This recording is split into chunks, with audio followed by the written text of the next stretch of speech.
어쨌든 저는 역사 앞에 선 한동훈이가 어쨌든 비상계엄 반대하고 예. 결과적으로 어쨌든 탄핵 찬성했어요. 예.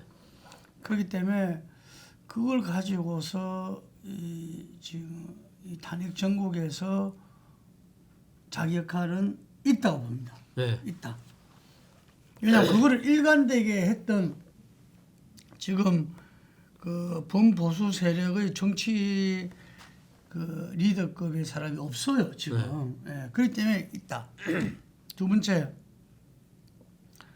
지금 탄핵 어쩌다 해가지고 명태균 게이트가 네. 좀 희석화돼 네. 있는데 아마 이제 재판이 진행 중이기 그렇죠. 때문에 네. 이런저런 이야기를 계속 놓을 거고 예. 또 이 친구가 딱 때에 맞춰가지고 네. 결정적인 영향을 미칠 때 또 그거를 네. 까지 않겠나 여러 루트로 네. 생각이 드는데 지금 홍준표, 오세훈 등 심지어 이준석 네. 지금 네. 의원까지도 명태균 게이트에서 자유롭지 못하다. 그렇죠. 이런저런 이야기들이 나오고 있어요. 이게 그렇기 때문에 어쨌든 그게 전혀 관계 안 하는 사람은 한동훈 유일하다. 네. 이게 그런 면에서도 그 기회가 있다.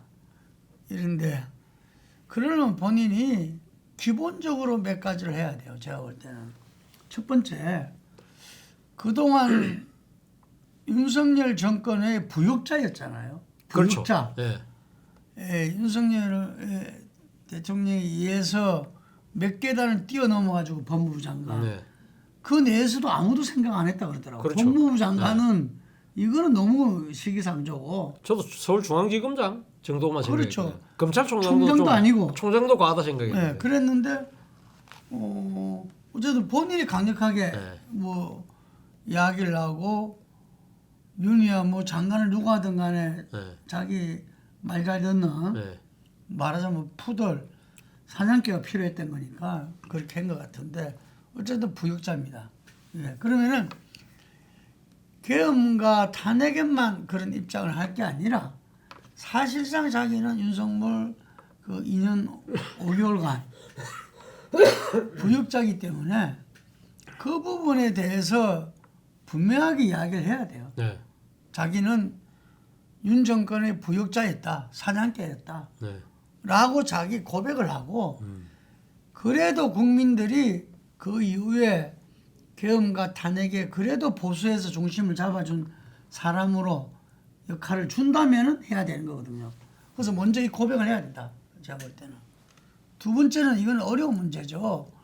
이 검사 출신이라는 그 한계하고 연결되는 이야기지만 좀 전에 차 교수께서 이야기한 대로 새로운 대한민국의 비전을 이야기해야 돼요. 그런데 우리가 각 분야에 뭐 예를 들면 연금이다 혹은 복지국가다 이게 다 전문가가 될 수도 없고 그렇죠. 또 될 필요도 네, 없죠. 네, 네. 국가 지도자가.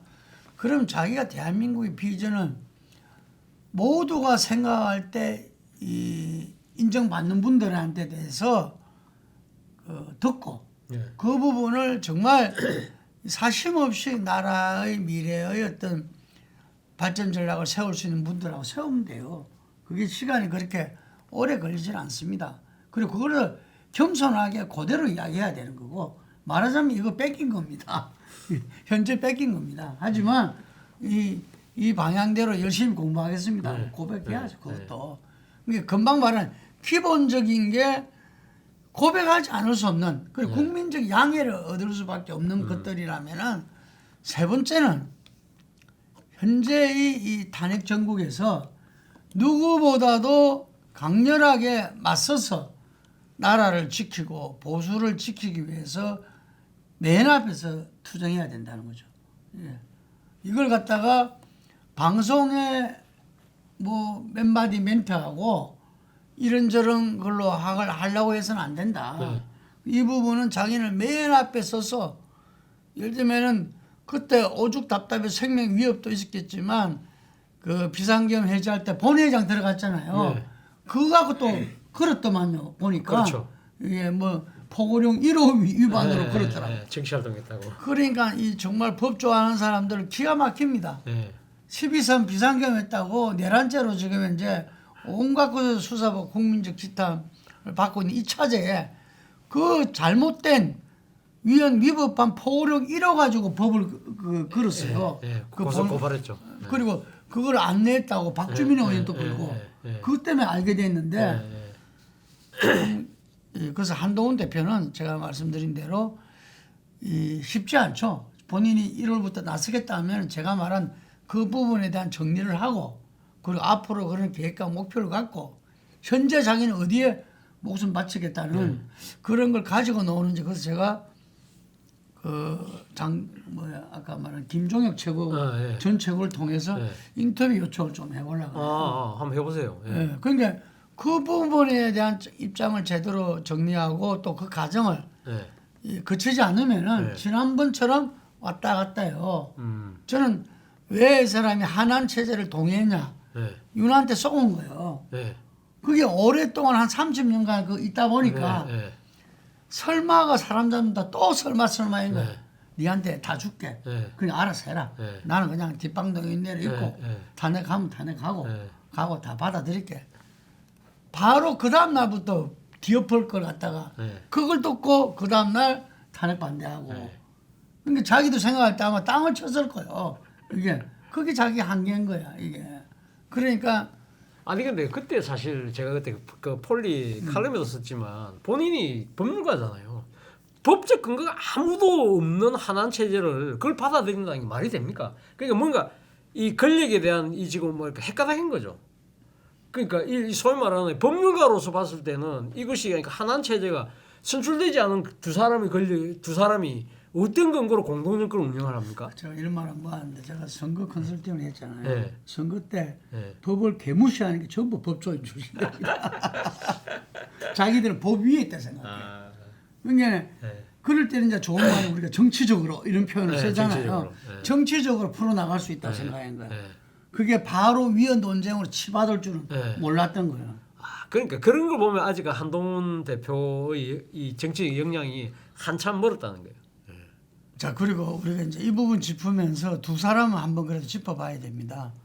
홍준표 대구시장 2007년도에 그때 이명박 될 때 그 경선에 나왔었어요. 대선 후보 경선에.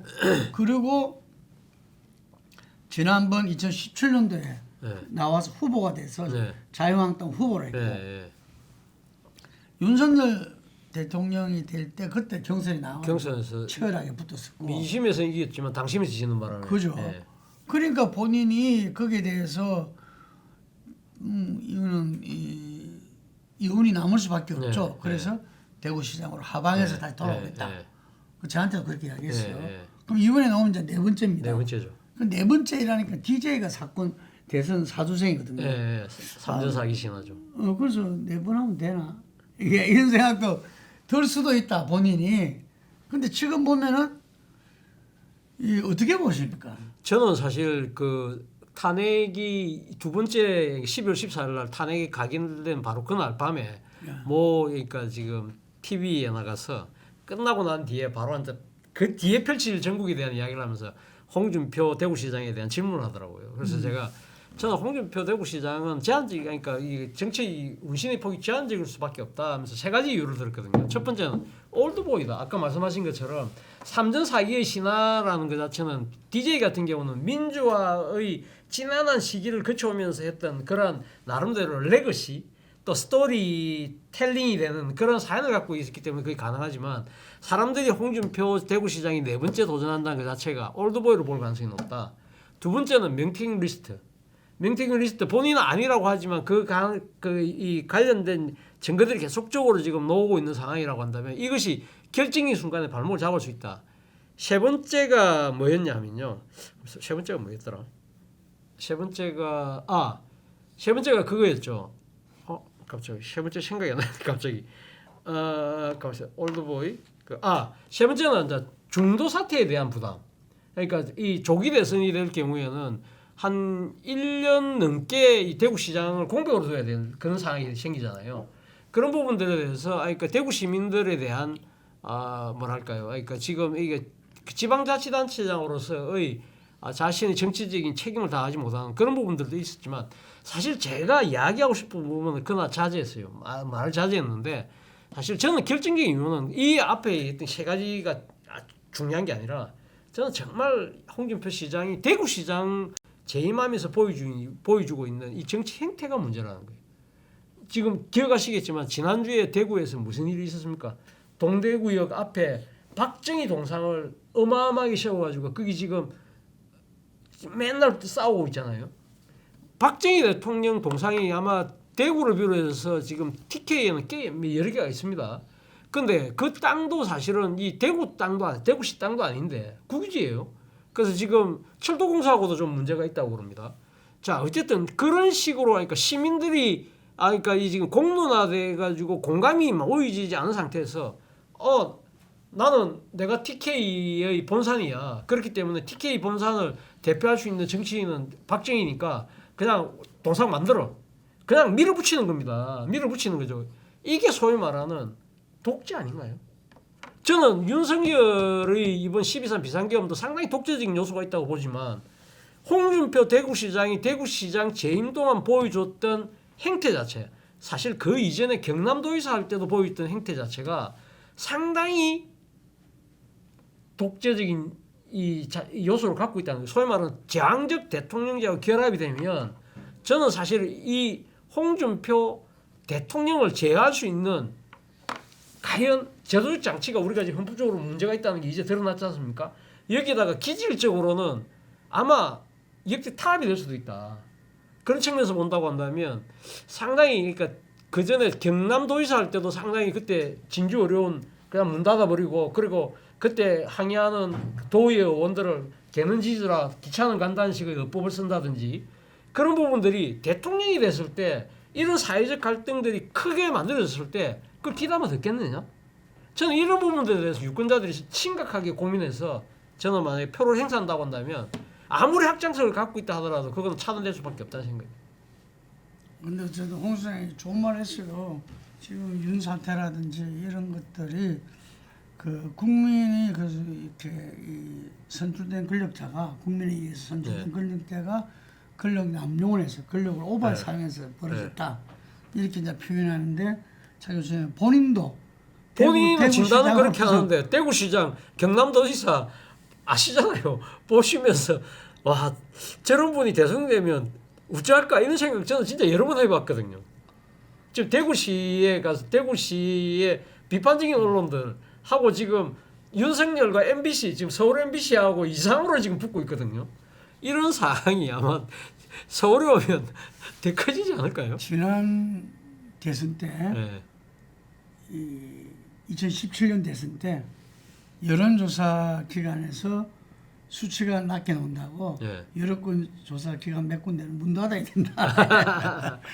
상당히 좀 극단적인 네. 이 발언을 하는데 어쨌든 그 이분도 정말 새로운 대한민국을 이끌 주자로 나선다면은 금방 우리 차 교수가 지적한 네 가지 특히 네 번째 이 리더의 지도자가 선출된 권력으로서의 그 보여주는 리더십 그렇죠. 이 부분에 대해서는 정말 그 이 고백서를 또 내놔야 되지 않나. 네, 네.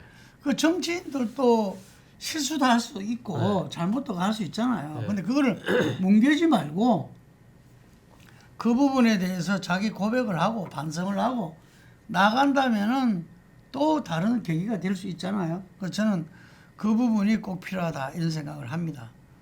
그다음에 오세훈 시장 같은 경우도 지금 서울시장이 네 번째입니다. 네, 서울시장 네 번째죠. 그 오세훈 시장도 사실은 홍준표 시장이 갖고 있는 한계하고 비슷한 한계를 갖고 있는 거죠. 예를 들면 오세훈 시장과 끊임없이 뭔가 대선 국면마다 이름이 거론이 되고 있는 어느 순간에 오세훈은 새피였지만 어느 순간에 벌써 지금 그러니까 이제 이거 늙은 피가 된 것이고 또 하나는 오세훈 시장은 사실은 앞서 아까 중도 사태에 대한 부담은 오세훈 시장이 훨씬 더 큽니다. 사실 이 보수에서 하는 이야기가 지난번 무상급식 그 이 주민조례 투표가 무산되는 바람에 자신이 간뒀잖아요.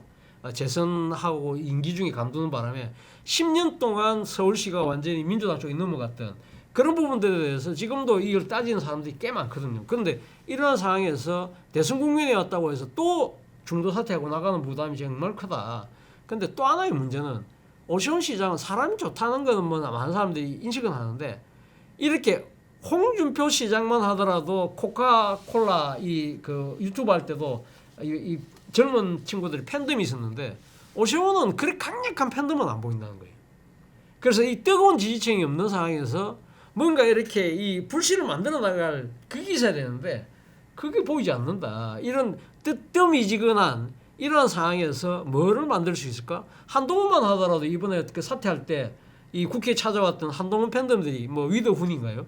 뭐 그런 것들이 보이는데 그 정치인으로서 사실 어떻게 보면 그게 독이 될 수도 있지만 사실은 이 새가 약할 때는 이 군부를 떼기 위한 불쏘시개 같은 이런 것들의 팬덤이 있어야 되는데 그런 것들이 상대적으로 취약하다는 것도 하나의 약점이 아닐까 하는 생각이 들었어요. 근데 자기들도 그 부분에 대해서 굉장히 이 팬덤 지지층은 아까 힘이 될 수도 있고 독이 될 수 있지만 어쨌든 간에 그 선거를 통해서 여론을 통해서 뭔가 이렇게 그 리더가 되려면 있어야 되는 거거든. 그렇죠. 요새는 필수에 필수적인 한 건데 아마 그런 점은 지금 또 제가 볼 때는 열심히 구축하려고 노력하고 있지 않나 생각이 드는데 우리가 아는 오세훈 시장은 어쨌든 간에 개혁주의자입니다. 개혁주의자. 예. 그 보수 정당에서 개혁을 계속 추구해 왔고 그러다 보니까 그 운신의 한계라는 게 이 약간 이렇게 이 뭐랍니까 외유내강이라고 할까 좀 부드럽게 보이고 명확치 않은. 근데 거기다가 한번 세게 나갔던 게 무상급식 논란에서 세게 나갔다가 그 완전히 막 그 당시에 홍준표 시장이 당 대표였어요. 당 대표였죠. 오 시장 때문에 우리 보수 망했다. 그 본인이 그때면 당 대표에서 결국 내려오는 계기가 됐잖아요. 계기가 됐잖아. 이게 그런 이야기가 있는데 그럼에도 불구하고 우리가 그 보수에서 합리적 보수의 대표 주자를 꼽고 검증된 지도자 하면은 오세훈 시장을 안 이길 수 없다. 현재 국힘에서는 홍준표, 그 오세훈 두 명이 가장 유력하다 이렇게 이야기들을 합니다. 하는데 지금 보니까 이 강경파를 이 지지에 기반해서 김문수 지금 노동부 장관이 급부상했나 보니까 그리고 한동훈 대표도 그래도 지난번에 63% 받았으니까 그래서 지금 다시 등장하게 되면은 이 홍준표, 오세훈에다가 한동훈 이 다시 하는 거고 이게 김문수 장관이 어느 정도 그걸 할지 모르겠어요. 저는 김문수 장관은 모르겠습니다. 그러니까 지금 김문수 장관이 일관되게 보여주고 있는 그 거구노선에서 본다고 한다면 상당히 지금 이 강화문에 이거 열심히 나오고 있는 태극기 이 지지층들을 보면 그분들 제일 눈높이에 맞는 사람이 바로 김문수가 아닐까 하는 생각이 듭니다. 사실 이게 정강훈 목사 집회도 옛날에는 많이 나왔었잖아요. 야인으로 있을 때는. 근데 그런 측면에서 지금 이야기가 되는 것이고 실제 제도권 정치 내에서 이제 김문수의 뭐랄까요 이 역할, 이 공간 이런 것들은 저는 이제 벌써 닫혔다는 생각이 듭니다. 그러니까 아무리 국민의힘 내에서 탄핵에 반대하고 이 친윤들이 목소리를 내고 있지만 자신들도 김문수 장관을 자신들의 간판으로 내세운다는 생각은 안 하고 있지 않을까라는 생각이 듭니다. 예, 그래서 지금 이 아까 말한 대로 제가 그 25년 한국 정치가 한 5가지 그거로 해서 맞물며 돌아갈 건데 첫 번째가 그 윤석열 대통령의 그 체포영장 이 이제 그다음에 구속 그 영장 청구가 돼야 될 건데 구속 여부, 구속 기소 여부가 한 계기가 되지 않겠나 생각을 하는데 그때도 이 전국은 뭐 서로 간에 달라지는 거 없을 겁니다. 더 강력하게 한쪽에서는 빨리 대통령을 끌어내려야 된다. 한쪽에는 맞서야 된다. 이게 현재까지 그 갈 건데 뭐 오늘 이준석 대표가 당장 하야를 했지만 뭐 하야할 턱도 없는 하야 거고. 택도 없죠. 예, 그래 갈 건데 그 동안에 있는 게 이제 이재명 민주당 대표의 그 공직선거법 네. 2심 선고가 네. 2월달에 예정돼 있다고들 해요. 조희대 대법원장이 633으로 하라고 했지 않습니까? 네. 그러면 지난 11월 달에 1심 결과가 나왔기 때문에 그 다음부터 3개월이면 2월 달에 나오는 게 맞죠. 그런데 바로 그런 점을 고려를 했는지 몰라도 이 이재명 대표 쪽에서 2심과 관련된 이런 그러니까 공판이 제기되는 부분들에 대해서 그러니까 관련된 서류를 수령을 하지 않았다. 막 그런 식으로 해서 욕을 많이 들었지 않습니까? 그런 식으로 일단 이재명 대표 입장에서는 어떤 식으로든 이 재판을 끌어보려는 생각이 분명히 있는 것 같아요. 그래서 물리적으로 2월 달에 아마 결론이 나오기는 쉽지 않을 것 같고요. 제 생각에는 아마 3월 정도나 돼야 2심 결과가 나오지 않을까 생각이 드는데 2심 결과가 만약에 진짜 1심하고 똑같이 1년 실형인 상황이라고 한다면 그러면 이재명 대표 3심이 안 나온다 하더라도 상당히 아마 정치적으로 또다시 위기에 봉착되지 않을까 생각이 듭니다. 그렇게 이제 333으로 633으로 보자면은 2월인데 2월인데 조금 늦어질 수 있다가 예. 그냥 뭐 수령이나 예, 변호인 예, 선정이 예, 좀 예. 늦게서 그렇다 이런 건데 하여간에 그것이 또 하나의 그게 될 수가 있을 것 될 수가 같고요. 있죠. 예. 그래서 그 점에서 맞물리는 게 지금 이제 그 연초부터 그리고 각종 조사에서 네. 그 문항을 다 넣었어요. 개헌에 개헌. 대해서. 예. 이 개헌은 실제 말하면 우리가 87년도 육공화국 개헌 이후에 지금까지 네. 한 20년 뒤부터 계속 이야기됐던 것 같아요. 네. 이게. 그래서 역대 국회의장들은 개헌에 대한 안을 만들고 공청회를 통하고 지금 거의 다는 그 4년 중임제든 내각제든 이전 집정부제든 네. 다 마련되어 있다고들 그래요. 그래서 그 여론조사를 물어보니까 이번에 그 중앙일보 같은 경우에서는 4년 중임제 예. 대통령 그리고 뭐 부통령 뭐 더 나간 사람들은 양원제까지도 이야기하고 이러는데 어쨌든 그 부분이 가장 많이 컨센서스를 이루고 있는 거 아닌가 싶고 지난번에 문재인 대통령도 개헌안 낼 때 4년 중임제 연임제. 연임제를 네, 냈습니까? 연임제. 연임제를 냈었고 예. 그런 건데 하여튼 간에 이 개헌은 이 권력구조 뭐 개편은 필수적으로 아마 이야기될 수밖에 없을 건데 시기가 더 중요한 것 같아요. 그렇죠. 시기가. 그러니까 개헌을 하려면은 대통령이 발의하거나 네. 국회 3분의 2가 발의한 발의하고. 다음에 네. 국민투표에 확정되는 거잖아요. 그렇죠. 그렇기 때문에 먼저 지금 대통령은 권한대행 시절이 지금 할 수도 없는 거고 한 다음에 이제 국회가 해야 돼요. 지금. 그래서 일각에서는 1월 달에 국회 개헌 특위 구성도 본래 단행이 없었다면 우원식 의장이 1월 달에 하려고 했다고 합니다. 근데 사실은 저는 개헌 지금 이번에 아마 윤석열의 이 불법적인 비상개헌 보면서 많은 사람들이 이제 대한민국은 대통령이 끝났다. 아니면 최소한 지금 현재처럼 하는 제왕적 대통령은 안 된다. 거기는 아마 거의 다 공감을 할 것 같아요. 근데 실질적으로 과연 개헌이 가능할 것이냐? 저는 사실 조금 부정적으로 보는 이유. 첫 번째는 이 개헌이라는 것 자체가 지난번 권성동 원내대표가 그 한동훈로 나오고 난 뒤에 잠깐 비상대책위원장 할 때 그때 이재명 대표하고 만났잖아요. 그때 제일 먼저 꺼낸 이야기가 개헌입니다. 그때서 개헌을 이야기했거든요. 그럼 민주당 입장에서 이걸 갖다가 진정성 있게 받아들이겠냐는 거죠. 이것도 물타기 하려고 한 거 아니야?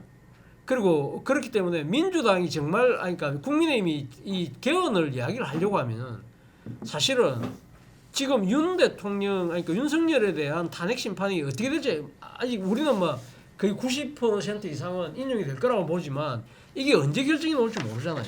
이게 지금 원래는 180일이긴 하지만 좀 땡겨서 4월 18일 날 2명의 재판관이 임기가 끝나기 전에 나올 거라고는 다들 보고 있지만 안 그럴 수도 있는 거거든요.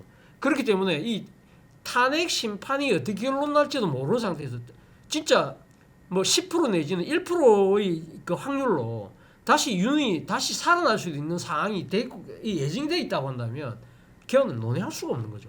그러면 진짜 이 국민의힘이 진정성을 갖고 이야기를 하려고 하면 우리가 어떤 식으로든 언제까지 윤을 자진 하야시키겠어. 그럼 요때부터 이런 식으로 그러면 이 로드맵을 짭시다. 그렇게 이야기를 했는데 누구도 그 이야기를 안 하지 않습니까? 그냥 막연하게 개헌을 이야기하고 장기 대통령이 안 되겠네.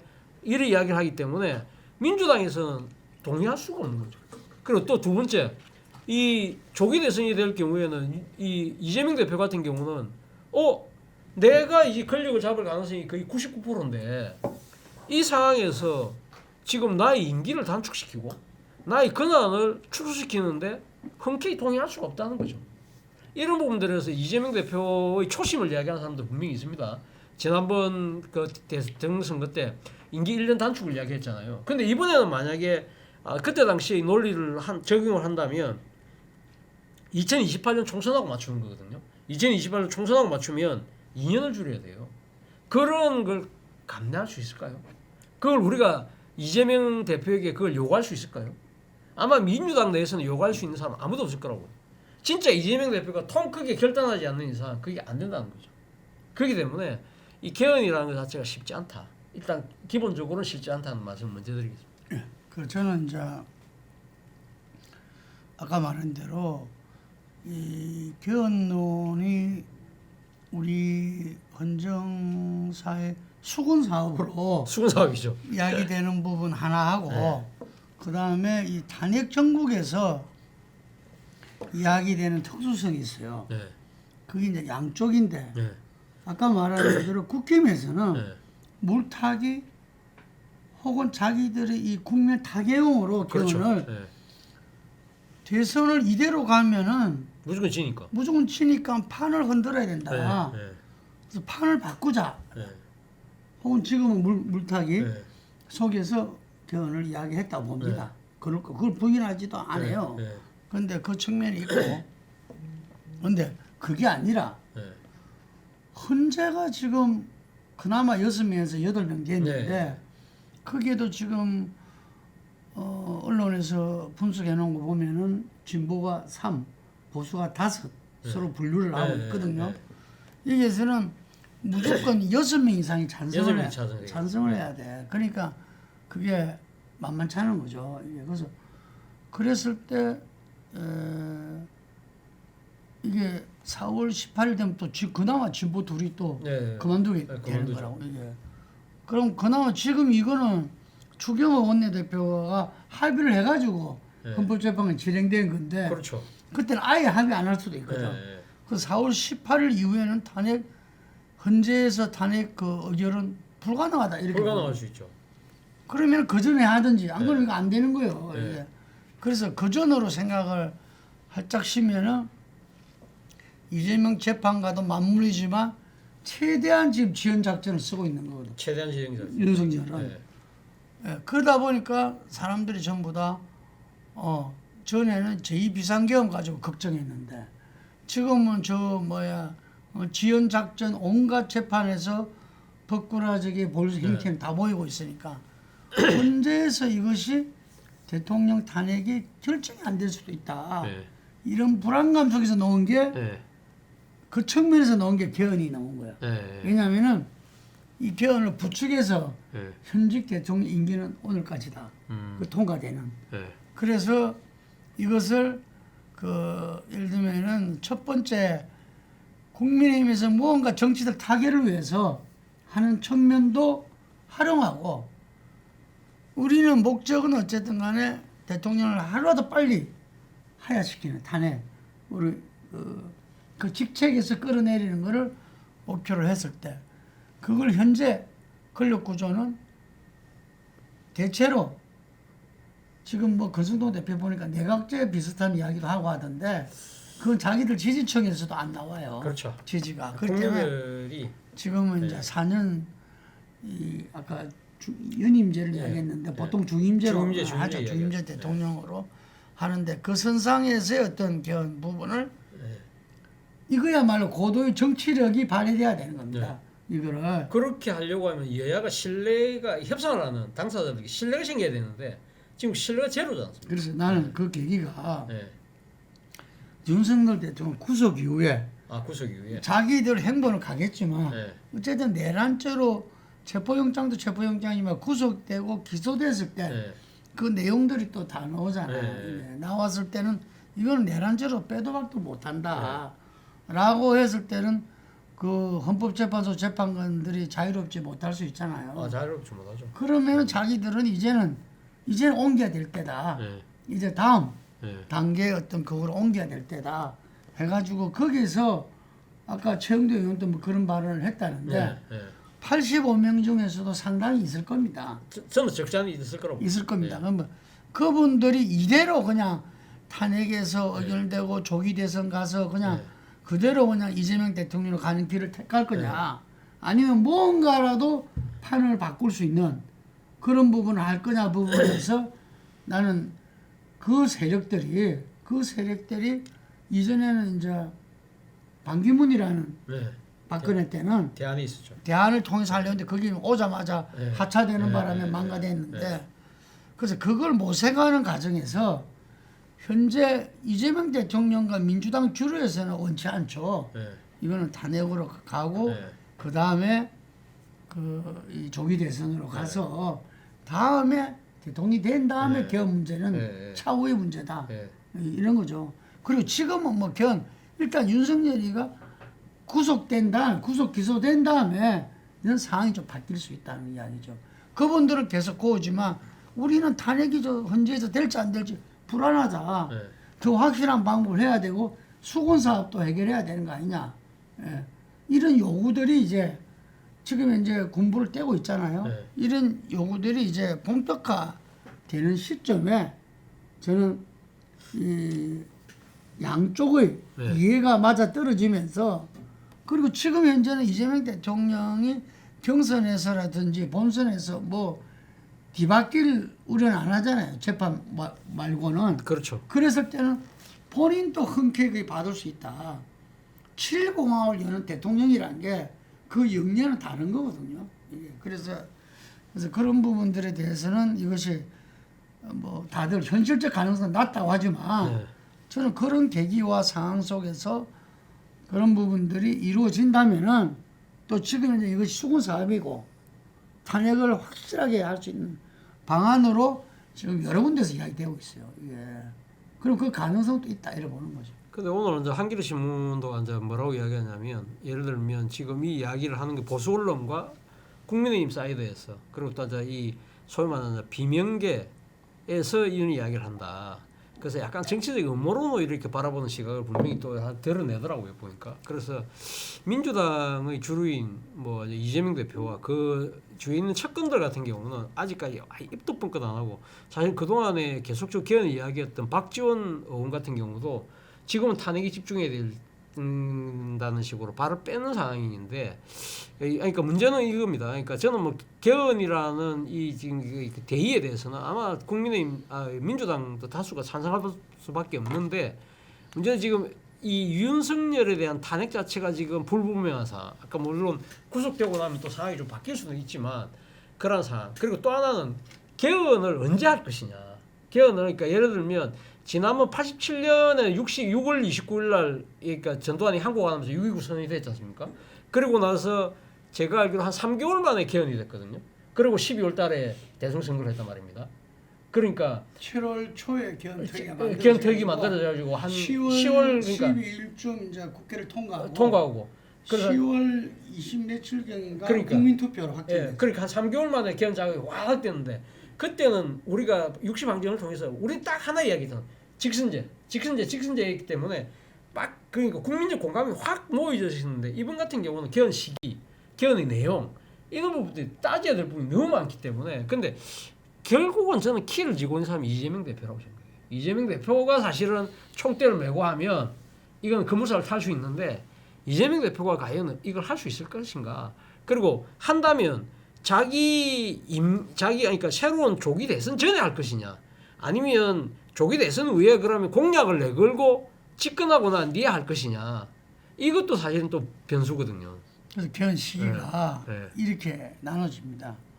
조기 대선 전에 해가지고 대선을 치른 경우 있고 네. 상당히 이거는 그 확률상 낮은 낮죠. 케이스지만 제가 아까 말한 대로 국힘위에서 판을 바꾸겠다. 네. 조기 대선 판을. 네. 그리고 이쪽에서 그 헌재 모든 걸 맡길 수 없다. 그래서 탄핵을 명확히 해야 되겠다 하는 부분과 금방 말한 대로 비명계 네. 자기들도 뭔가 새로운 운신을 해야 되겠다. 그렇죠.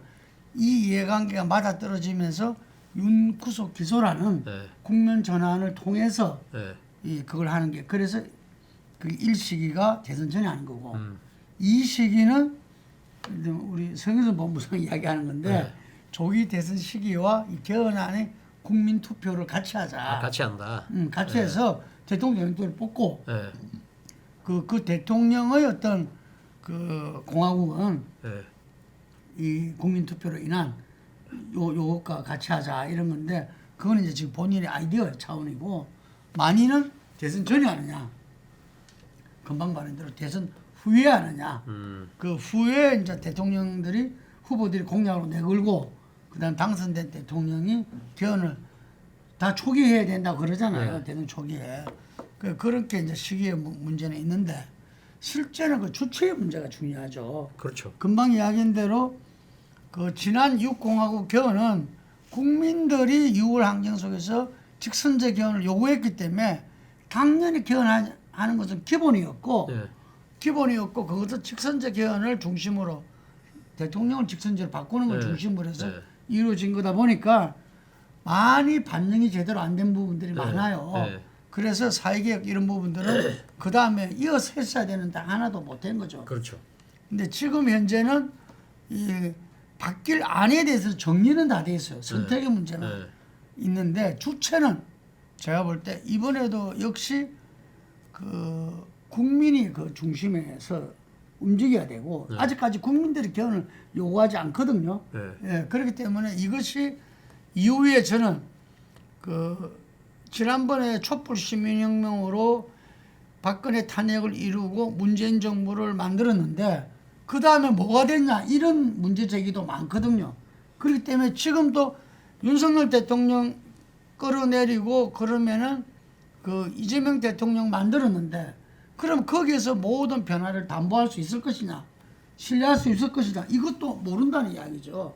이런 차원에서 이제 제도적 변화라도 가자 이런 이야기를 갖다가 이야기가 나오고 있습니다. 그게 아까 말한 그 세력들 말고서라도 그래서 저는 그게 윤석열 구속 기소 그 다음에 그 탄핵 뭐 이런 부분을 봐야 되는데 탄핵이 나오면 60일 뒤에 대선이기 때문에 그때는 시간이 없죠. 없습니다. 예, 그렇기 때문에 그때는 대선 후보들이 공약을 내걸고 네.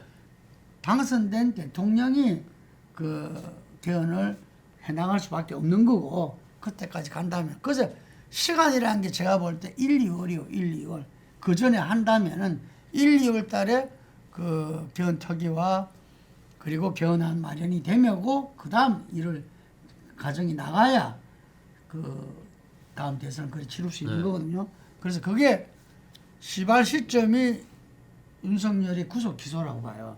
예, 그때부터라 보고. 근데 그 주체는 국민들이 기본을 깔지만 이번에 7공화국 헌법은 이전에 제가 우리 이 자리에서도 계속 이야기한 게 윤석열 대통령이 임기 단축 개헌을 이야기해라. 네. 그럼 본인도 7공화국을 위대한 대통령으로 남을 수도 있다. 누차 이야기했잖아. 거부하고 비상계엄으로 답한 거잖아요. 이게. 그런데 지금 7공화국 우리 개헌은 말씀하신 대로 이재명 당대표에 달려있다 봅니다. 이재명 당대표가 본인의 여러 가지 지금 이제 그 김대중 대통령도 자기 비호감도를 극복하기 위해서 엄청 노력을 많이 했어요. 그래서 결국은 97년도에 뉴 DJ 플랜을 그렇죠. 통해서 네.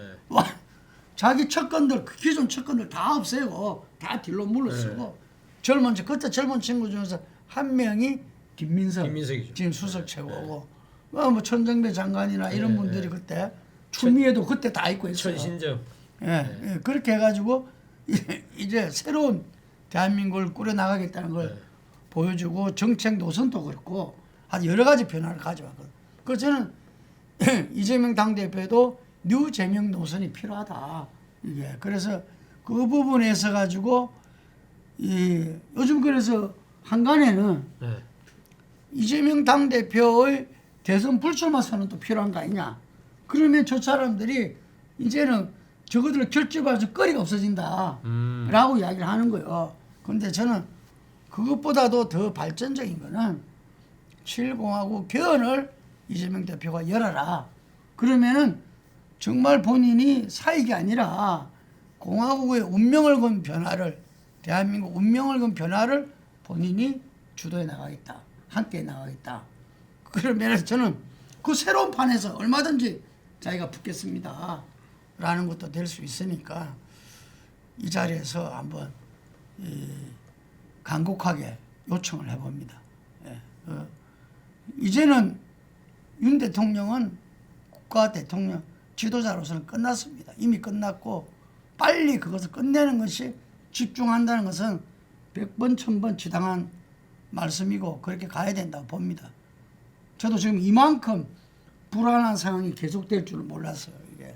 그런데 그 상황이 1차적으로 정리되면은 지도자는 한 발 앞서가야 되니까 그걸 내다보면서 다른 어느 곳이 아니라도 이재명 대표가 그 부분들을 준비해 나가시고 꾸려 나가신다면은 그거야말로 모든 것을 해결해낼 수 있는 이 척경이고 방도 아니겠습니까? 아 그렇죠. 뭐 이재명 대표가 사실은 뭐 본인의 정치적인 뭐랄까요 꿈이 대통령이 되는 것만 그치는 건 아니잖아요. 결국 대통령이 되고 난 뒤에 자신이 꿈꾸는 나라가 만들어지고 그것이 계속 지속 가능할 수 있다고 가능한 방향으로 가야 된다고 한다면 제도적인 문제가 있는 부분에 대해서 자신이 초석을 놓는 그러한 역할을 하는 것이 오히려 정치인 이재명으로서 역사의 길이 남는 하나의 길이 아닐까 생각이 듭니다.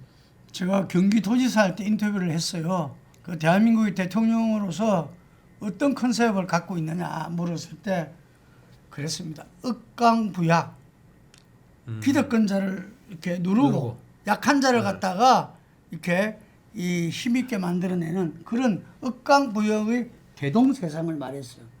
참 어쩜 말하면은 이 정말 유토피아 같은 이야기를 했는데 저는 그 말씀을 지금도 늘 되새김질해요. 믿습니다. 억강부역의 대동세상 그걸 이재명 대표가 만들어가기 위해서 그 온갖 비판론자 이 정말 적군으로 사는 사람들을 다 물리치고 가셔야 되는데 지금까지 해오셨고 그런데 앞으로 해나가기 위해서 이런 7공화국 개헌이라는 우리 헌정사의 수군 사업을 풀면서 나갈 때 저는 비호감 세력의 최소한 반은 극복할 수 있다고 봅니다. 예. 그래서 지금 4대 6이라 그래요. 호감이 40%, 네. 비호감이 60%라고 그렇죠. 그러잖아. 네. 그러면 이 비호감이 50% 넘으면 안 됩니다. 네. 이게 그래 되면은 대통령 돼도 또 국론 분열입니다. 이게 이재명 대통령 되는 순간에 저쪽에서는 결사항전의 의지를 왜냐 대통령 임기는 제한적이잖아요. 네. 5년밖에 안 돼요. 그리고 그 다음 지방선거 총선에서 뒤엎자고 쌩 난리를 칠 겁니다. 이게 문재인 대통령이 왜 그렇게 속수무책으로 정권을 뺏겼습니까? 그래서 다시 한번 그 이재명 대표한테 촉구하면서 제발 마음은 이준석 오늘 당대표가 말한 대로 지금이라도 윤석열 대통령이 국민들한테 나라에 거하는 길은 하야하는 길밖에 없습니다. 이 뭡니까 지금 뭐 영화도 아니고 이게 매일처럼 이게 꼭 지존파들 옛날에 대처하는 것 같아. 지존파들 대처하는 생중계 됐었어요. 예. 예, 오늘 전국 진단 여기까지 하겠습니다. 감사합니다.